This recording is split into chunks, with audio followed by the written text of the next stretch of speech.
Welcome, everyone, to the Nerd Journey Podcast, episode number 201. We're joining you every week to talk IT career progression and bring you the advice we wish we'd been given earlier in our careers.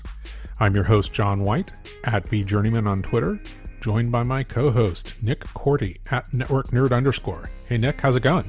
Hey, John, I am doing great. Highly caffeinated, as usual. We are a couple of pre-sales technical engineers with backgrounds in IT operations. We hope our career discussions will be vendor neutral, relevant across disciplines, and remain timeless. If you're enjoying our content, please drop us a positive review on Apple Podcasts or wherever you subscribe. And if you want to get in touch with us, tweet or DM at Nerd Journey. Ultimately, we're just two nerds on a journey. A journey to career enlightenment.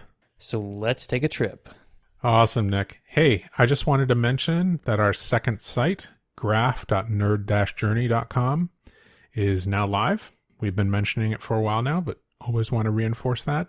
That's the knowledge graph and link notes version of our main pages show notes that we developed to make it easier to explore our episodes, our guests, the topics that they talk about, link to where else those topics came up, where we mention another guest, have a clear link to find out everything about that guest and everything that they've talked about. It's, I think, pretty cool, and we're always looking for feedback on that. So let us know how helpful that is, and tweet and DM us. DMs are open about that.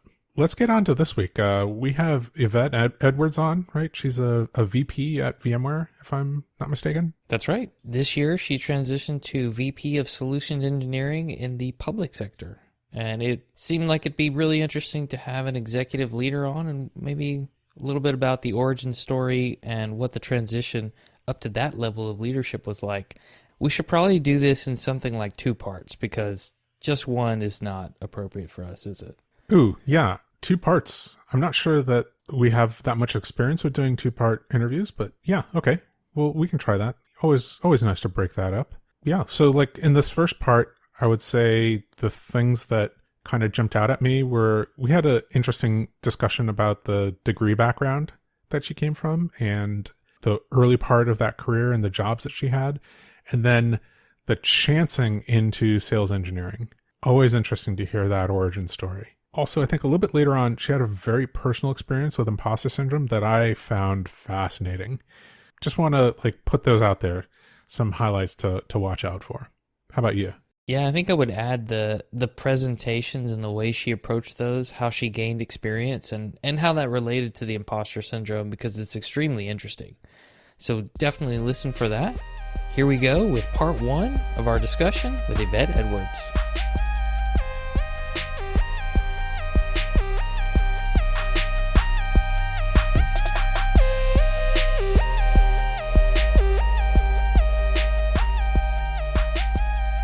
Yvette Edwards, welcome to Nerd Journey. Thank you, Nick Cordy. Appreciate you being here today. Can you start by just telling us a little bit about who you are and what you do today, please, ma'am? Sounds great. My name is Yvette Edwards, and I have the pleasure of working for VMware, and I am the Vice President of Solution Engineering, serving our public sector customers. Yeah, that's something we definitely want to dig into, but before we do, let's rewind a little bit, Yvette, and talk about the early days in tech, because you didn't start in the solution engineering funnel, I don't think. I definitely didn't, and I know for a lot of people listening out there, whether they know the term solution engineering or sales consultant, it's the whole SE gig is not something that you, some people don't aspire to be as when they're in college, because, everybody wants to be a doctor or a lawyer, or, if you look at the course catalog, I don't think I've seen sales engineering there, but yeah, I didn't start out there for sure. But you started out in software development, is that right? That's correct.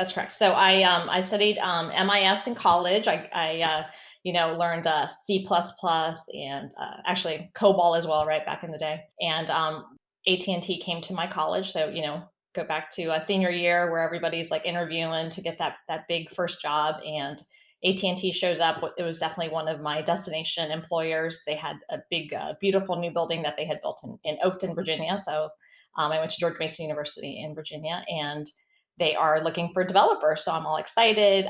We had just learned C++, which of course was developed by Bell Labs. So I play it up in the interview. I'm like, I love C++. I love C. It's just an incredible language. And they were like, great, we're hiring COBOL programmers. And I'm like, oh, I love COBOL. So yes, I'm also dating myself, but yes, I was hired as a software developer, mainframe, COBOL, IMS DB. So yeah, back in the good old mainframe programming days. What made the development job interesting from a I really like doing this perspective? Yeah, so for me, I loved programming because it was problem solving. So I loved that. I loved creating. I'm not an artist. I don't draw or sing very well other than the shower. So it's my way of creating something from scratch and just building something that there's a lot of programs that I built that are still maybe in production today. Definitely when and we'll get later to that. But when I was at Oracle and I built some software programs for the IRS, which was one of my customers. So yeah, I really enjoyed that part of it. But it was definitely the problem solving, the challenge of just taking something and writing code to solve a problem. Can you maybe talk about that MIS track in school? Because that's something I think that doesn't necessarily exist anymore. It's called something else. Typically MIS is usually a little bit distinct from a computer science degree in its business focus, right? Am I understanding that correctly? That is correct. Yeah, yeah. So the management information systems, and it was a very new degree back in the day, and I think it was probably something people hadn't heard of when I first got it, and it had its heyday for 20 years. And I think you're right. I think it's something that, although my daughter did get an MIS degree at Florida State, I think she graduated in 2011, but I think some schools may not have it as much anymore. But it was a great sort of unification or marriage of business and technology. When I was a freshman in college, trying to decide what to study, my dad's like, go into the business rules the world, So I wound up sort of, starting in the general business school, kind of taking accounting and economics and all that classes. And then when you went to specialize your junior and senior year, I saw that they had the MIS track, and the development piece really excited me. So the last 2 years are very CS focused. I even took assembler, architecture class. That's where I got exposure to all the programming languages. So we did COBOL, we did C, we did PL1, we did just a bunch of different classes. So it was very CS focused the last 2 years, but it was great having that foundation of business and understanding how to read a balance sheet, so to speak, which is really interesting. As you look at solutions engineers today, and it's something that we actually teach them. How do you read a 10K, and how does a company make money? So it was a really great marriage of the two. And I think that a lot of stuff that you study in MIS is very similar than those that have a CS degree and then go back and get an MBA. Interesting hybrid degree. I think it takes somebody to get like a CS degree with like a minor in business in order to accomplish what was accomplished in one degree before. That's so fascinating. And then when you were doing mainframe development, was that on more business applications or other stuff? Yeah, it was a combination of many, but it was at AT&T, we definitely sold circuits. So it was even tracing, we call them like different private lines, and just doing the circuitry to the other points of the circuits. And then that's how the billing would occur. So it was a lot of algorithms to do that type of stuff. Then we also worked on the AIC system, which was an online account inquiry system. So, nowadays we have GUIs that write great things, but we actually wrote all that stuff in like green screen, like where the tab would go and all that. So I'd say I worked on 4 or 5 different projects, but I think I started out with the circuit component that really did do a business system, because at the end of the day, you take all that data and you create billing out of it. Well, that's fascinating too. So that is almost like tracking. Yeah, like even fiber, right? Like we had invented fiber, so you have to think back then. And then I tried to take credit for it, but AT&T invented fiber. So yeah, even just those different points and how far you could do a stretch. So you had to kind of understand the underlying circuitry and then translate that into code. And that's really what is interesting about programming, is you're taking the physical world and you're translating it into basically the virtual world, right? But you're coding everything that happens in real time into something the machine can understand. This is an interesting one because you didn't have a telecommunications background going into this, right? So that was a new domain that you got to learn about. This takes me back, John, to the David Babbitt interview where he talked about learning DNS and DHCP while he was programming at IBM, and the knowledge of coding gets you more specific domain expertise in the industry you're in and the internal systems that the code has to interact with. That's correct. Yeah. It was very, very exciting. And just, again, not having a electronics degree, but kind of, getting one. And it was very interesting. So when you went into AT&T, you went into a 90-day kind of new start program, like a new hire program. And it was 90 days of teaching you how to code their way, right? Because they had their standards. And so basically all you did for 90 days is they would give you different projects and you'd write the code and you'd have to go all the way from design. So the instructors were sort of your, we called them the essays at the time. So they were the ones that, gave you requirements, and then you would go back and ask them questions, make sure you got the requirements right. And so we just, and it was a pass or fire class. So you were just basically graduating from college and then going straight into another college class, it seemed like to me, right? Because it was pass or fire. So you had to pass the final exam, which was coding this big project. And if you passed it, and the computer actually, as you wrote in different things, it gave you little smiley faces. That's how you knew you passed. But that was at the end of the 90 days. But during this class, we are, as developers, we're part of the management staff. So we were called MPS, which was management programming staff, because everybody else was union. Like if you were a developer or you're doing something in corporate, you were automatically management level, even though we weren't managers, we didn't manage anybody, but you had the distinction of management, and then everybody else would be union. And those were obviously the telephone operators, the people on the lines. And so it was the CWA, which was the Communication Workers of America, went on strike. They go on strike and then they tell us, and we're, 21-year-old college new hires, right? And we're sitting in this class and they're like, well, they've gone on strike. And we're like, okay, well, what does that mean? They're like, well, you're a manager, so, you might have to do strike duty. So we're kind of on standby. So they stopped teaching us and we're just kind of like, hanging out in class, like watching movies and trying to figure out what they're going to do. So at some point they deploy us, and now we are out. Basically what would happen is when they go on strike, as a manager, you go and you take over their job. Well, luckily my job wasn't to jump on a line and climb a pole, but we were flown to Philadelphia. And what I did on strike duty was I was testing circuits. And so we'd have to learn how to test the circuit line. So all I really did on strike duty was go from one class to another class, because we weren't electrical engineers. So it took them about 3 weeks to train us on how to do the job.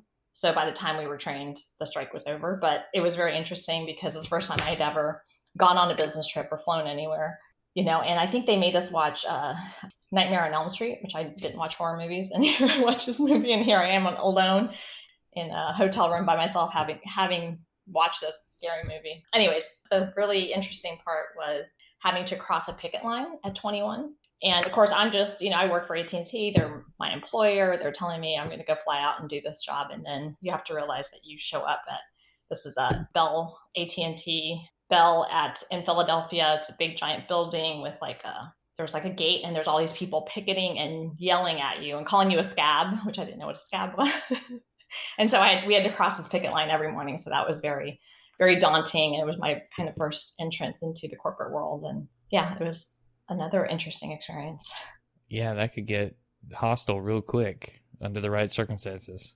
Yeah. And you felt sorry for them. And then you realize they've been on strike for, at this point, 3 or 4 weeks, maybe a month. And so maybe, a month without a paycheck. So you can kind of understand where they were coming from. But for me, I was just like, hey, I'm a developer. They told me to go show up at this place. So yeah, but we were management staff, so we were the enemy. I'd say they said not kind words to us, nothing violent. It's so interesting, that experience of being in a technology organization, which also had a really strong labor component. I think that is increasingly rare, it seems, these days. At least the last 2 or 3 jobs that I've worked at did not have that. It was, almost everybody was an exempt employee, was earning salary. Yeah, you're right. Very large majority of non-exempt employees. Yeah, it's very interesting dynamic. I think maybe that just has to do with fewer and fewer interfaces with the real world, the physical world. And maybe it's just the waning influence of labor. That's definitely a trend in the world, or in the States anyway. You mentioned that transition later on into Oracle. What was that transition like? Was it just a chance? Was it something that you had decided was, strategic or a good next step for you? What was the context of that? Yeah. So, we had started doing gone from 3GL, so third generation, to 4GL. And then, we'd done some Informix. I don't think we were using Oracle, but we did use some DB2. So we were starting to do some 4GL work. which was very interesting. And I was actually assigned to a project where we were building everything in Informix. So it was very, very interesting. And then what happened was we always needed more staff, and we would increase a new project. And we started hiring a lot of contractors from CSC, so Computer Systems Corporation. And then I started noticing that, we seemed to have more and more contractors that were being hired. And then there were some projects that were sort of being sunsetted, and then those people were sort of not being redeployed to other projects. So my girlfriend's like, I don't know, I think that they're starting to, maybe not hire as many developers as before. Like she saw it as a cautionary thing. And of course she was older than me, and she said, we should go to a job fair and just see if, there's other companies hiring developers. And so she kind of just teases me to come along. And so I went with her. We went to this job fair in the DC area, and it was actually at an embassy suite where they just had all these different corporations there, and you could just walk in and talk to them. And AOL was there, and I did go and talk to them, but they wanted the PL1 programmer, and I was like, oh, that old technology. So I was really interested in looking at maybe Informix or something that was 4GL. And so that's why I went past the Oracle booth, because I knew Oracle was also a really cool development platform, or database and development platform. And so I walked by and I looked at their what they were hiring for, and they were hiring for a sales consultant. So I was like, okay. So I just kept walking. And then the gentleman came out, Mr. Watkins at the time, and he says to me, wait, aren't you going to come in? I was like, no, I'm looking for a software engineering job, and I don't know what that sales thing. I said, you guys are just looking for salespeople. And he's like, well, wait a minute. Like, do you know what a sales consultant is? I'm like, no, I don't do sales. I'm an engineer. And he's like, well, come on in and talk to me. So then that's when I first learned about the sales consultant, or SE role. He told me about it, and he tried to explain the nuances of it. And I remember him specifically saying, well, wait a minute. So you just sit in front of a computer and you code all day? And I'm like, yeah, it's just awesome. And he's like, but you have so much personality that, you seems like you really enjoy it. You have great interpersonal skills. And that's kind of what this job is about, is the combination of both. And so I was intrigued, and then went through the interview process and wound up getting hired. And that was my very first foray into sales engineering. And at first it was daunting and scary, but I really, really loved it. And I really loved that it was different. And I remember my very first day, I had to do an install. It was a remote install in Chicago. And my boss comes in, he's like, you're going to be able to do this today, right? And I'm like, I think so, and I had to do everything. I had to get root access, and it was a really hairy install. And he's like, well, if you don't finish it, you'll just have to fly out in the morning and do it in person. And I was like, what? So I think I stayed, my first day on the job, I stayed till probably 9 o'clock that night to get it done. I'm like, I'm not flying out in the morning to go meet these customers face to face. But what I loved about it and hated about it was I was put in these uncomfortable positions all the time, where I had to do something that I didn't have experience on. I wasn't sure if I was going to get it done. Sometimes I remember we had a product called Data Query, and they're like, oh, you're going to go do a presentation on Data Query tomorrow. I'm like, I don't know this product. So I had to teach it to myself, learn how to do the demo the night before. So I'd say that first year, there was a lot of trepidation and scariness, and keep thinking that I didn't know what to do, but I think that challenged me enough to learn it. And I wouldn't say it was great, or that I was a great presenter at the time. And there was also a lot of presentation, which I was not used to, right? I didn't present a lot. And if I did present, it would be like a program walkthrough where you're just, you're presenting your code to colleagues, right? These are people presenting in front of customers that you don't know. And you're in your early 20s, you're a female. So this would be like the 90s, and I'm selling to the government customers. So, I walk in, and then they look at me, they think the sales rep male next to me is the engineer, and I'm either like his secretary, or, they have no idea I'm going to do the presentation, and just a lot of other components. And I'm already feeling like I don't know this enough, but it was all of that. It was definitely being challenged every day, and just, I guess, believing enough in myself, even though I had that inner voice that didn't believe in me, to succeed. Sounds like a little imposter syndrome hit you. A lot of imposter syndrome. The worst part too, this is a kind of funny story. So, when you first start at a company and you're kind of sitting there that first day, and HR comes and gets you, and you have all your stuff. So I'm sitting there with this other young man, he seems to be my age, and he's a new hire as well. And he tells me he just graduated, right? And so I'm like, oh, well, I've been out of school for 5 years, this guy just graduated from college, I'm like, so I'm feeling a little bit more confident about myself. And then him and I become close friends and everything, and we keep in touch because he gets assigned to another another team. And so he's like, oh, I'm going to do my first presentation today. And I'm like, okay. And he's like, do you want to come see it? And I'm like, sure. So I go up to this beautiful executive briefing room that we have, where our offices were in Bethesda, Maryland. And we had this big fancy room where you push the button and the shades would go down and all stuff. So he's presenting there, and he's up there and he starts presenting in French, like perfect French. And I think we were presenting to the UN or something like that. And he's, first of all, doing an incredible job. He's speaking in another language. Then he switches to English. And then I realized he just graduated from law school. The kid has a double degree. I think he also had like a master's degree in computer science. He had a law degree. So he had just graduated from La Sorbonne in France. So he had all this experience. So talk about imposter syndrome. I see him do his first presentation. I'm like, there's no way I'm going to be this good. And he's speaking in perfect French. And he never told you he was going to do that before, right? You didn't know going into it. No. So, when he said, oh, yeah, I just graduated from college, I'm thinking, oh, he must be younger than me and less experience. I'm like, oh, no. How did they hire me? And then I looked around and everybody was brilliant that I worked with. Everybody had PhDs. And I'm like, how did I get in? How did they hire me? So a little bit imposter syndrome that first year. It's such an interesting job. I think the way you describe it, coming in from the outside and experiencing in your first year, I realize, oh yeah, that is exactly what everybody must go through. They don't necessarily understand that the job is to develop this breadth of knowledge, but not necessarily depth, and then to be able to, on demand, generate some depth in what somebody is asking you about and go and teach it to them, present to them. And that type of skill isn't necessarily selected for anywhere. Maybe there are some universities that have a process where, that's part of the process. Hey, everybody go learn something and come teach it back to the group. And that's how we conduct classes, but I haven't heard of it. So it's really fascinating that we don't necessarily have a way to find people where that is in their experience and comfort zone, or it's been trained into them before the stakes are, higher. It's so true, John. It's so true. And I think to your point, it's context too, right? Because you can maybe feel comfortable about maybe the product, the widget, or maybe you've had a certain use case and then all of a sudden somebody throws you a different use case. And then you start thinking about that context or that industry, or maybe not having that specific industry experience.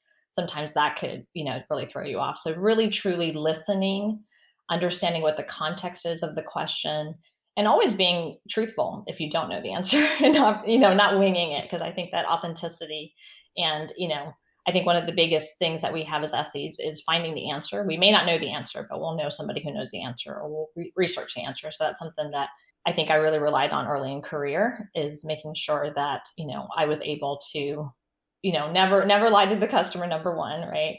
Be truthful if I didn't know the answer. But I think how you get that credibility is making sure you go back and you give them some answer, you get the information, and I wouldn't stop working with the customer until I got the result they needed. And sometimes you have to ask for help, which is hard.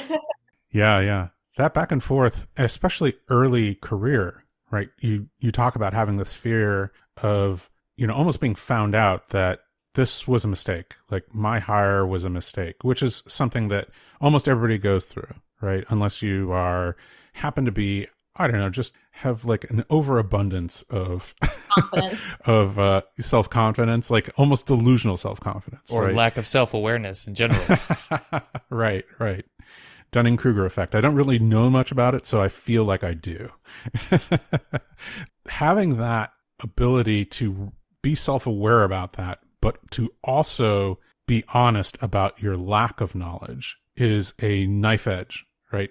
The desire to appear authoritative so that you are protecting yourself in the position, but also be honest about what one doesn't know. That's a very difficult thing to navigate in that very first year, or even just, general early career. About maybe that's not distinct to the sales engineering role, but in the sales engineering role, we are asked to learn about so many different things, almost like the entire product portfolio at an organization, and all the different use cases for all the, it's just too much to learn, right? Yeah, I agree. I was going to say, it's like the help desk person. Hey, I have this microwave. I need you to tell me why it's not working. Oh, That doesn't have an IP address, but I still need to go figure it out.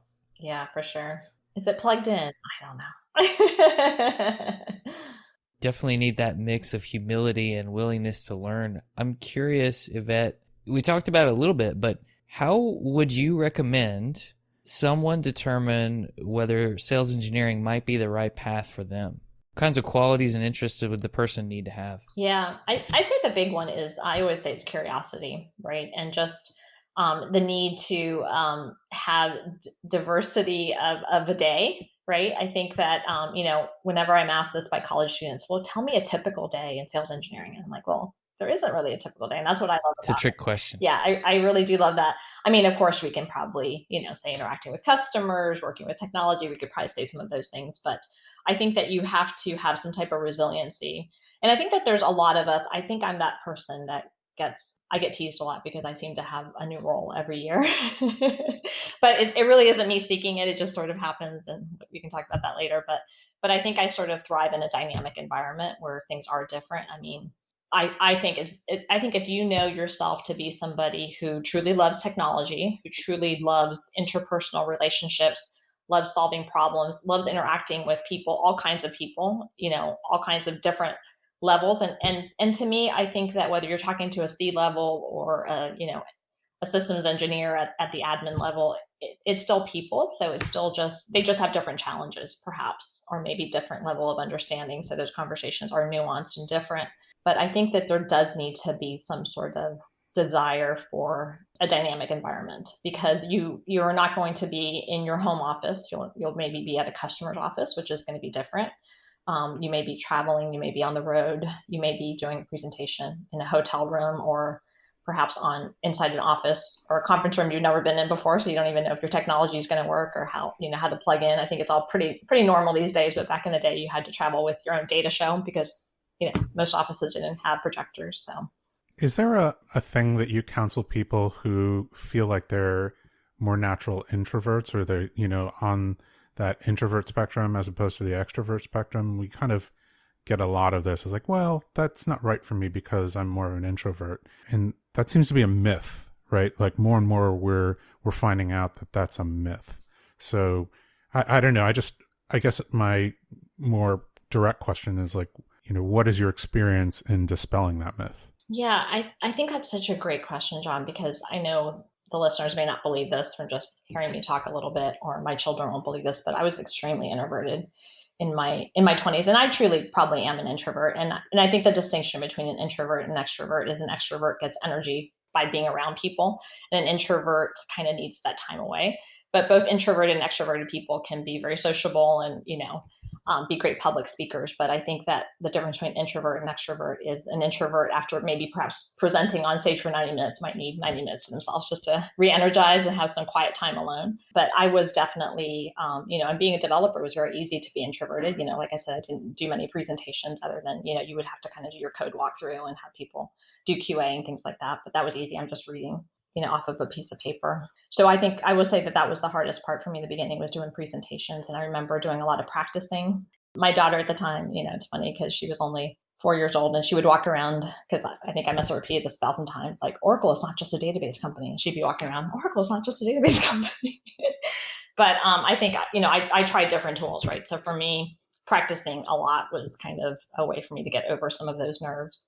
Not memorizing a script, but just practicing what you were going to say. So I would say that if you are an introvert and you're interested in this career, don't let that stop you, is what I would say first. Definitely understand your boundaries.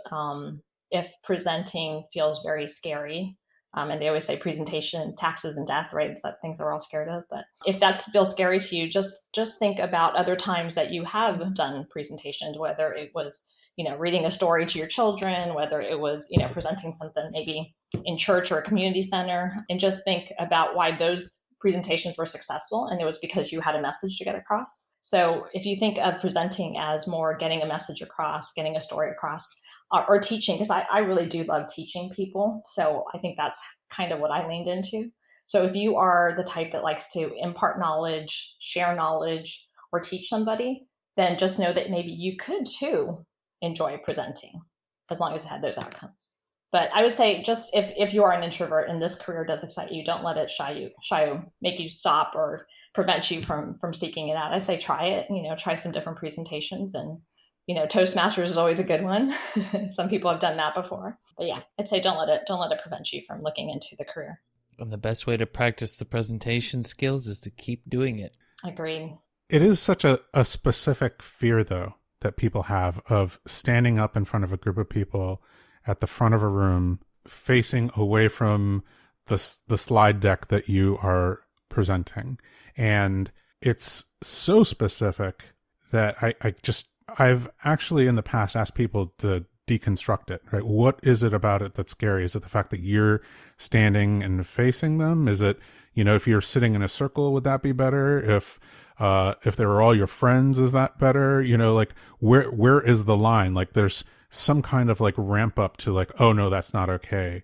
And it's almost like every other skill. Like why don't you practice at that edge of your comfort zone and then push up that comfort zone, continually. But instead of that, people just go, oh no, I never could do that. As if it's like a binary, like I can stand up and give presentations or I can't, instead of everybody's bad at it and then they get slowly better, right? Yeah, I agree. And I think the best thing that I ever heard a motivational speaker say one time is that the best way to not feel judged is to stop judging others. So I think that we all really feel, especially, I see it with the teenagers nowadays, it's really hard for all our teenagers because I think there's a lot of judgment out there. So I think they're fearful to say anything, to do anything, but I think that's the essence, I think, is that we're all kind of fearing about being judged. And I think that if we give everybody grace when we hear other presenters, maybe, that would help us feel that others are giving us grace. But I think for me, where I get the most nervous is not knowing the material, right? So go back to the imposter syndrome. It's even ratcheted up more. If somebody said, hey, you're going to present on how to make a peanut butter and jelly sandwich, I'd be like, okay, cool, I can do that, right? But I think for us, because it's technology, and most of the times I was presenting to people that, had been working with Oracle for like 20 years, or I remember presenting somewhere up in Philadelphia and these people were like PhDs on, databases. And I'm like, oh my gosh, like I'm ready to present to these people. So that would ratchet up my fear too. And that's why the authenticity piece is huge, because you can't pretend to know more than them. It's just not going to work, right? So I'm here to impart whatever it is that I'm here to impart. And, of course, it would probably be a new feature or a new piece, or how we're attacking the technology that I did know. And I would know, okay, I am the expert on this. This isn't something that they know, even though they've been doing this for a long time. So I think as long as you kind of shorten the sphere of what you're speaking at. But for me, that's where my nerves get really bad, is if I'm speaking about things I don't know or think there's no way I will know enough. Right.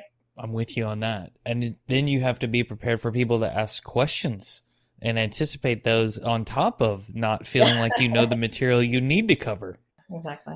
And I want to know, Yvette, we can't go any further. I need to know if the peanut butter jelly sandwich would be crunchy or creamy. It's important. It would be creamy. Oh, wrong answer. Okay. Absolutely creamy. Unless it's natural peanut butter, and then it could be a little crunchy to it. Okay, there you go. It's a spectrum, right? It's not a binary. Yeah. Listen, I'm saying both is good. Can you tell us a little bit about your perspective on the individual contributor path? Mm-hmm. That's something that we've touched upon in the past. And, there's organizations, such as, I assume AT&T had it. I assume Oracle has it. I know that VMware has it. Having been there in the past, I know that Google has it, where I am now. This kind of progression of titles, of levels, where you can stay technical, not have to switch over to management, although we do want to talk to you about that a little bit later on. But just your perspective on the advantage of that, and maybe even the decision to progress, to focus on progressing in that path. Yeah, I will definitely say that I was very blessed because AT&T, Oracle, even Semantic Veritas and VMware, they always had great individual career paths. And to be honest, that was my career path. I was just going to be an engineer forever. But it turned out, instead of a software engineer, I did become a sales engineer. But other than that shift, I was going to stay an individual contributor. I really enjoyed my job. I really enjoyed the job. I really enjoyed the career. And even though I would do leadership type stuff, I never really thought they were leadership type stuff, like whether I was a team lead or I led a project or, I did mentoring. To me, it was still individual contributor work. But I would say that sales engineering for most of the companies I know does have a really strong individual career path, which is another reason to go after this career. There are some engineering jobs, whether it's mechanical, and I know my son's a mechanical engineer. Some of them really don't have a large career path. It's kind of mechanical engineering 1, mechanical engineering 2, and then you kind of have to go into leadership. So I think it's really great that at least I can speak to the VMware path, and we have quite a level. I'd say at least six or seven levels that we can go, which is really, really nice because you can progress, and it really has to do with your sphere of influence and your sphere of impact. So that's how you progress through that career. Through those levels. So, even though you may not be a leader, you're still making a bigger impact in the company. So you can go from maybe impacting just, your team, or maybe just your customer, to impacting your team, to maybe impacting your region, to maybe impacting a geo. So that's really exciting. So if you're that person that really is seeking for more in your career because you want to make a bigger impact, you're able to do that as an individual contributor. And I think it's a really, really good path.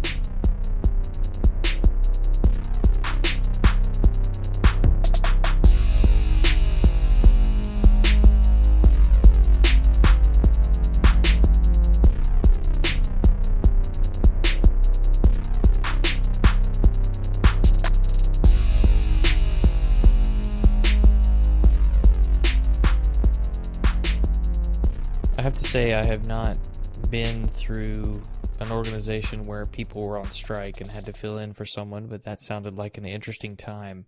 And then the presence of more and more contractors. I like how Yvette relied on the, we'll just say, spider senses of her more experienced colleague in light of that situation to say, okay, maybe we should start looking around to protect ourselves just in case. Yeah, I like that as well. It really means that you have to create your own bank of experience, but you also create relationships so that you can rely on other people to say, hey, this feels like a pattern that I've gone through before, and maybe we should start to insulate ourselves from any, possible issues. That just makes sense. Just lean on all of your colleagues' experience, not just the ones that you personally have. I don't know exactly what the thing that I would do. I mean, I guess maybe just, we get approached by recruiters all the time, so maybe it's just selectively saying yes to some of them, once a quarter, like just taking a meeting instead of just, flatly turning them down or not responding at all, just to like keep the feelers out there. Well, what's going on with that organization?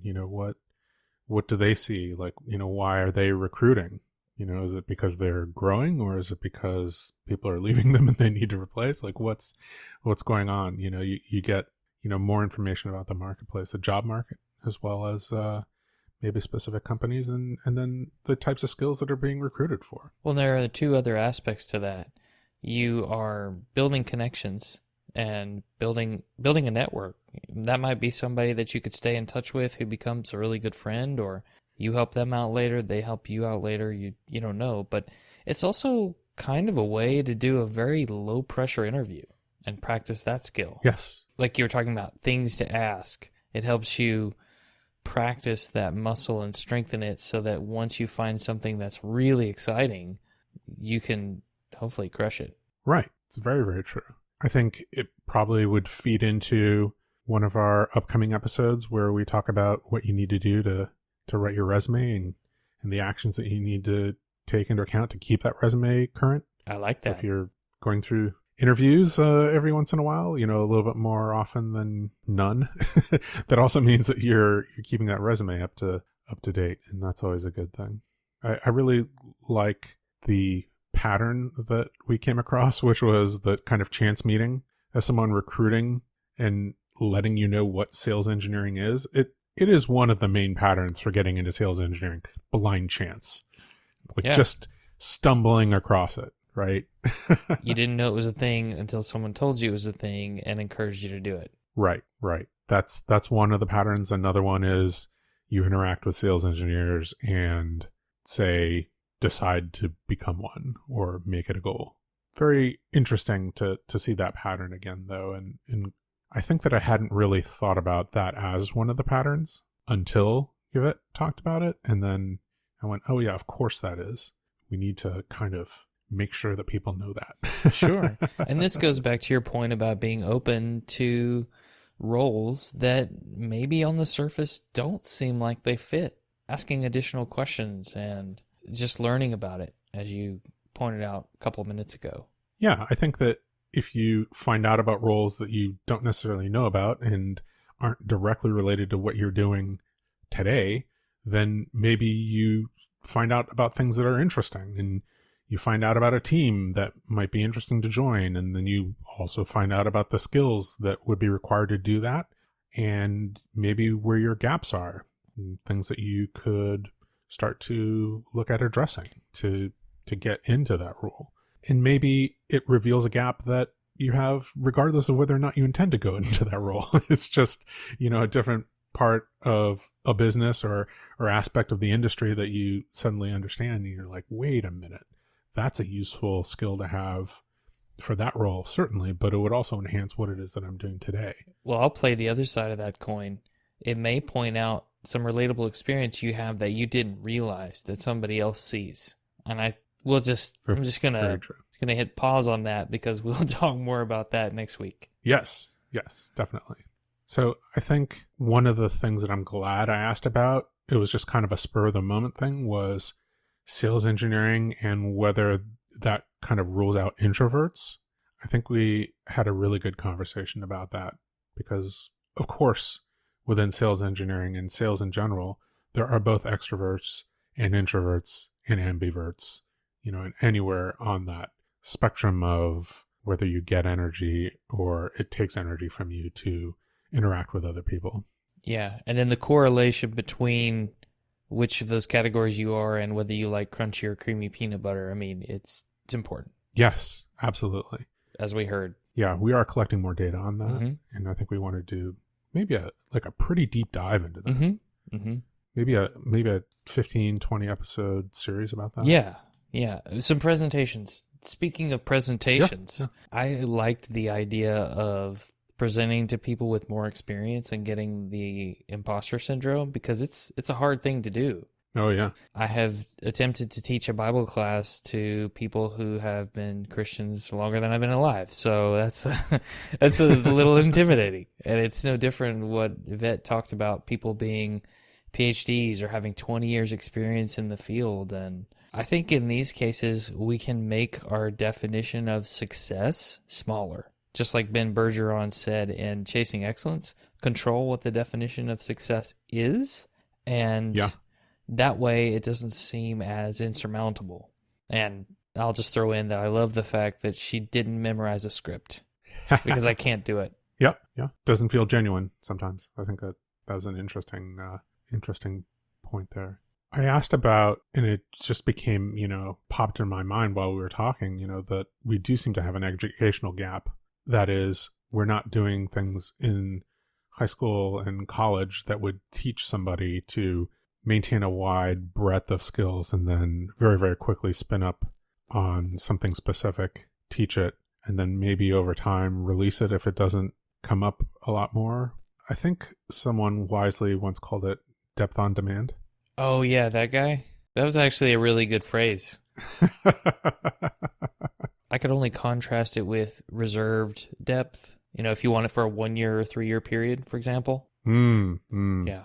I was thinking about it a little bit more, and I think we talked off of recording, but it did occur to me that the high school speech activity that I participated in definitely had an activity called extemporaneous speech. It had international and national news, current events, extemporaneous speech. So you had to do research and kind of maintain some research files and then go to competition, be given an option of 3 different topics, go research it for, I don't know, maybe 30 minutes and then do an extemporaneous speech that lasted about 7 minutes on one of the topics. And that is about as close to an activity that kind of mapped onto this, spin up a level of expertise and depth and do a presentation on something as I've come across. Again, this is one of those things that made me think, oh yeah, maybe high school speech and debate is like way more important as an activity than I thought it was. Great point. I hadn't thought of that one. There's also an activity called expository speech that is about as close to a competition in doing PowerPoint slides as I remember. Of course, we didn't do it in PowerPoint. I don't know if they do it today in PowerPoint, but it was expository. Explain a process using visual aids over the course of, I don't know, maybe 10 minutes in a competition, with other people that are doing different topics. It's fascinating activity. Wow. I don't know how to weave in the fact that I did swing dancing also, but let's go ahead and toss that in. It is. Yeah. For metadata's sake, let's just put that in the knowledge graph. I got it. Yeah. That'll also be a link. I like how you work that in. That's good. You want to just go ahead and work in episode 141 on deep work? I think maybe, we're going a little bit long, but I do want to reach back and mention, one of the early points where Yvette was talking about her MIS degree and the types of things that it covered. I don't know that type of degree study, where you're doing both business study and programming exists today. I would be fascinated to find out if, some listeners have done a course of study or know somebody who did something like that in the last 5 years. What schools are really doing, what kind of degrees are being offered.